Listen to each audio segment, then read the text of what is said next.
जरे दी आग के, ये आग बहुतन के राख करी। भैया, जौन हमार दिल में आग लगौले बिया उ जले के ना चाही। कहे से कि हम ओकरा के अपन जांग पे बैठावल चाहता नहीं।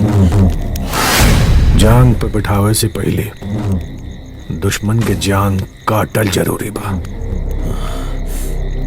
तब्बे हमनी के अरमान पूरा हुई। बचपन में गाड़ी, जवानी में बेटा होके कंपनी चलावता। कुछ ऐसन वार करे के पड़ी कि बेटा अनाथ और कंपनी मुस्मात हो जाए।